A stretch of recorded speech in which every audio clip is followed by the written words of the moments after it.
this point, I think it's pretty fair to assume that this is my official YouTubing shirt. It seems to always be available when I'm getting ready to record something. First off, thanks for all the many views and comments from folks around the world. I have actually more viewers in India than I do in the United States or anywhere else. So thank you so much for coming by the channel so far. If you haven't already, hit the subscribe button. I've got more content coming, more stuff on the Royal Enfield, and more vlogs in general. I've still got the third video to edit from the big mods that I did last weekend. It's the Moto Gadgets little blinkers that I put on, but I'm going to steer away from that on this one and share my thoughts on the installation process, on the mods I've done so far. And I'm going to do it from the perspective of the motorcycle. I also wanted to mention that I am participating in the Distinguished Gentleman's Ride this year. I'm really excited about it. I wanted to do it in 2017, and it officially shows me as that's my first year doing it, but I didn't participate. I was riding a Harley Road Glide back then, and there are some style guidelines that you have to adhere to in order to participate in the ride. So the Road Glide was not a welcome motorcycle. I don't get bent out of shape for inclusivity or any of that bullshit. Perfectly acceptable to require different types of motorcycles for a ride like that. But stick around with me, and yeah, we'll see you on the road. All right, here we are, YouTube. First ride with the GoPro.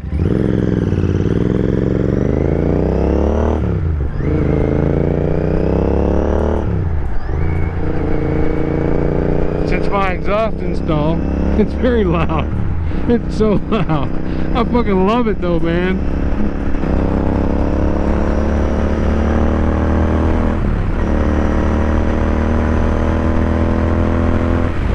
Hell yeah.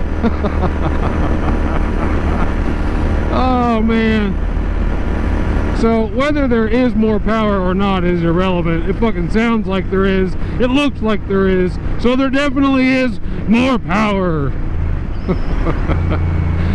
Oh boy, I'm trying to be as objective as possible with this thing since the install of some of this stuff, but it's really hard because it's so fun and I want it to be so much better than it is. With that said, objectively, there is a noticeable difference, and there are a few factors in that. The free flow, or the more free flowing exhaust system with the DNA filter, so more free flowing air intake,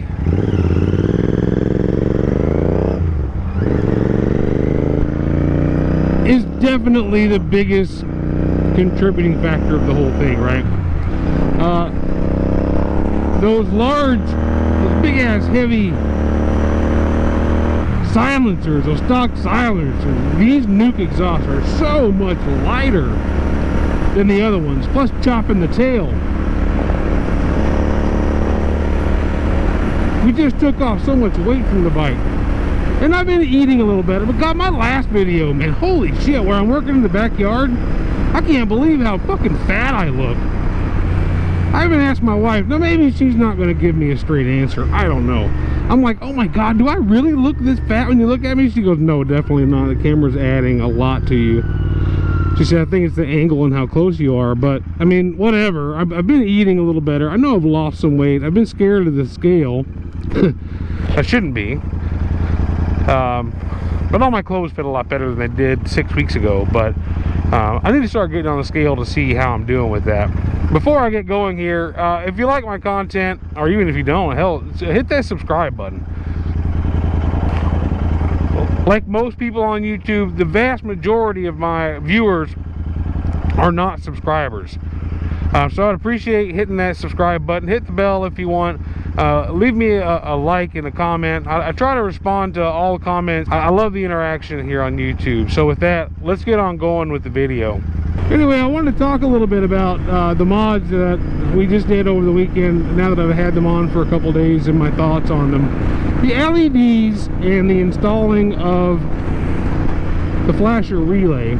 So, I didn't film myself replacing the relay. It was such a quick job. Maybe I can go back and do it, but searching for doing that specific job on YouTube was wildly unsuccessful.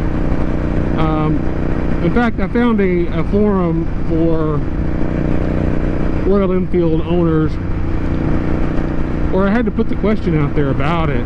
And one guy, he goes by Black Ice, I believe, on the forum, posted me a video from Dorman Diaries. He's a gentleman that I've become more familiar with over the last couple of weeks. I've been watching a lot of his wiring stuff, but on one of his videos, like 13 minutes into the video, is where he gets to where this relay is. Because everywhere you look, it's just like, just put a new relay in and you're fine. Just put a new relay in, but nobody ever says, here's the relay, until Dorman Diaries. And if there's a better explanation out there for it, a more clear and concise, then I missed it. But you have to get like 13 minutes, and thank goodness Black Ice knew where this was. Now that we have that in, my blinkers aren't going so fast. As you can see, I'll turn it on here. The only difference is there's a little bit of a blip when I hit the button, and before it actually starts blinking. All right, here we go, boys. I can usually get on it up here. I mean, I'm not gonna speed too much, because the cops do like to hide out in these driveways.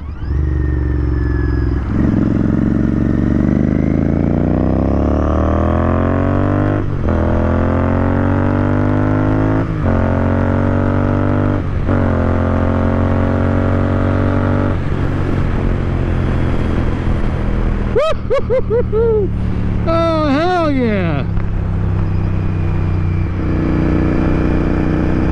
Hell yeah. Oh man.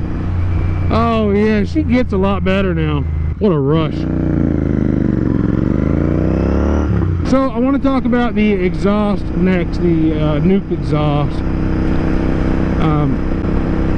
Oh, and before I do that, big shout out to Jimmy Blaze. I tried to tag the channels in the description of the last video that have given me the ideas for some of the things I've done so far. And for some reason, YouTube is not picking up his name, and that's where I heard of the exhaust from, with Jimmy. He commented on the last video about, you know, this is not having instructions. It's the story of our 650 modding lives, and that's true. And I really can appreciate discovery. You know, figuring out how to do things on my own. I do feel more accomplished when I figure it out. But man, some things, like, okay, somebody on that forum responded to me respectfully and said, hey, I think you might have missed a step on your exhaust installation. You know, you didn't put a gasket on. He linked me a video to Bertoni Motors talking about that, and he says, hey, you see how he puts this on? But the problem with the gasket, and I cut out, man, you guys have no idea how much I cut out of the footage, because I had my camera running for the entire day, so I had to cut a lot of it out. And part of what I cut out was, one, looking at the existing exhaust gasket. Go, motherfucker, pay attention. You know, looking at the existing exhaust gasket, that was one of the things I looked at. And two, after I had it all installed, you know, I kind of felt around with my hand to see if I noticed any exhaust leaking, you know, out of the juncture between the slip-on and the header, and there was none present.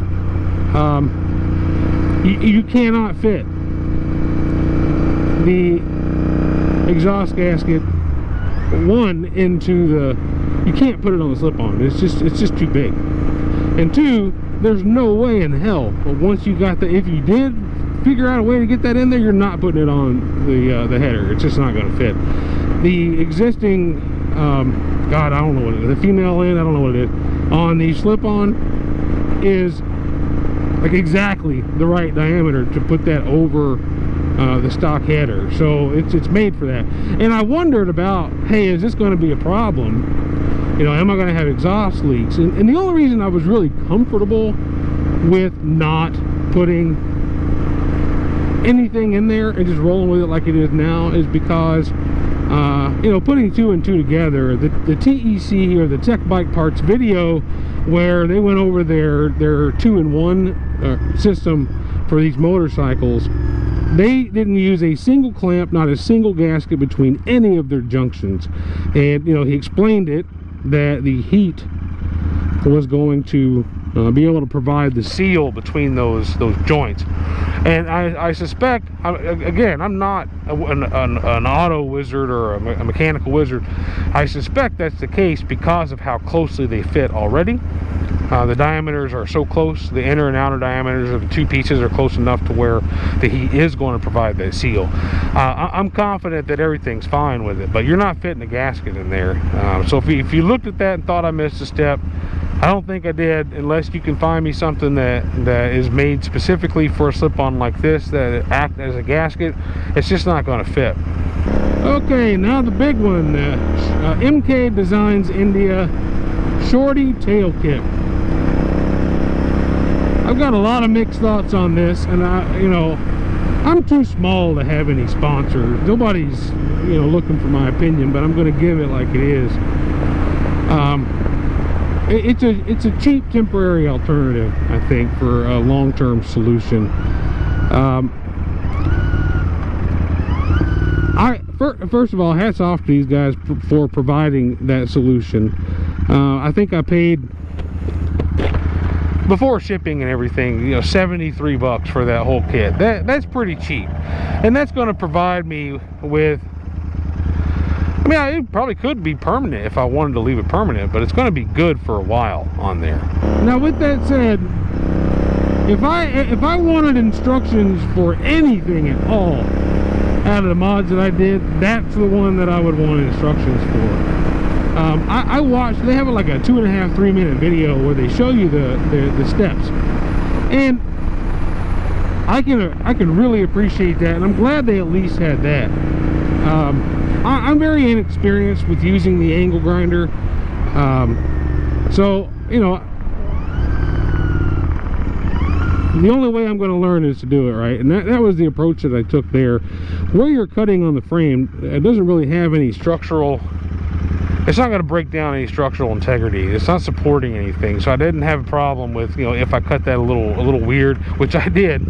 So I had to learn how to use the angle grinder properly, or learn how to use the angle grinder while also learning how to put that kit on.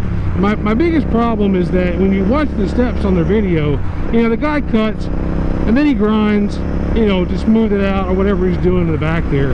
But when they go to put on the new part, the cuts are black and smooth.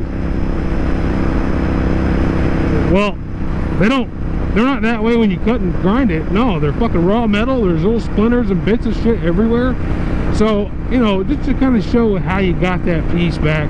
And maybe they're relying on people who know what they're doing a lot more than me, to kind of fill in the gaps there on sanding or primer, paint, whatever. But so I have to do that. I've actually got, I'm going to pick up some primer and paint this afternoon from Lowe's, so I have to figure that out too. I don't know what the hell I'm doing with that, but hey man, it's all part of the journey. We're going to figure it out together. The second complaint that I think is actually a major problem is the light that they chose to include with the kit. The 5 wires, the 6 wires that come on the light are so small. They're 26 or 28 gauge wires. The pins that they included in the kit to put into the plug, I mean, you crimp them, and the wires are still, I mean, they don't grab the insulation, they don't grab the wire.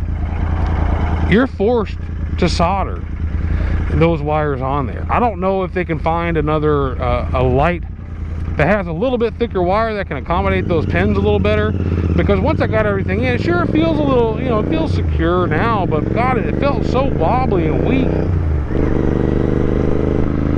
I've had to take the seat off a few times since installing, and I've checked it and everything feels great. It doesn't feel like it's going anywhere. But don't take those few comments that I had about it that I hate it. I don't hate it. I fucking love it. I think it's brilliant that they were able to put together a kit that's relatively simple. There's some learning curve, and it's so affordable. It's under $100 to make a massive difference in the overall look of your motorcycle. So what's next? I still need to clean the front up a little bit. The headlight mounting bracket. I think I am going to go ahead and order the TEC bike parts. The thing is that there's several things I want to do to the front. Oops. There's several things I want to do to the front, and because most of them are going to require lowering the forks, I want to do them all at one time. I don't want to do one thing now, one thing later. The minimal amount of times that I can lower the forks on this bike, the better.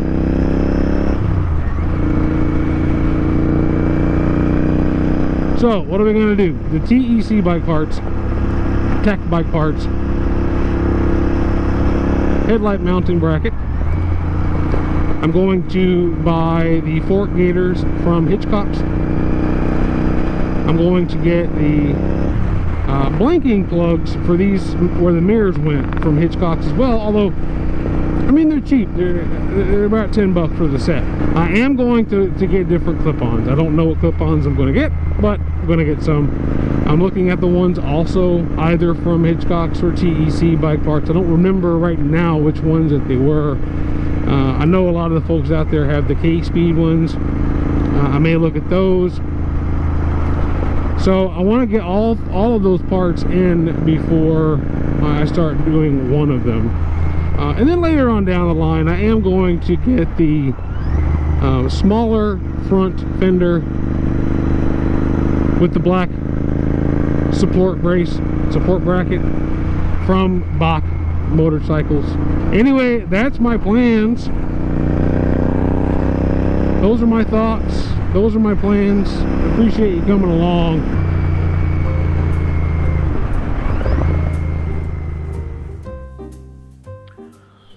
So that's what I think about that. I actually just recorded the intro like 10 seconds ago, and I just cut this one while I still had daylight. But what? Yeah. What does that mean? I don't know what that means. Yeah, thanks for coming along, and until next time, we'll see you later.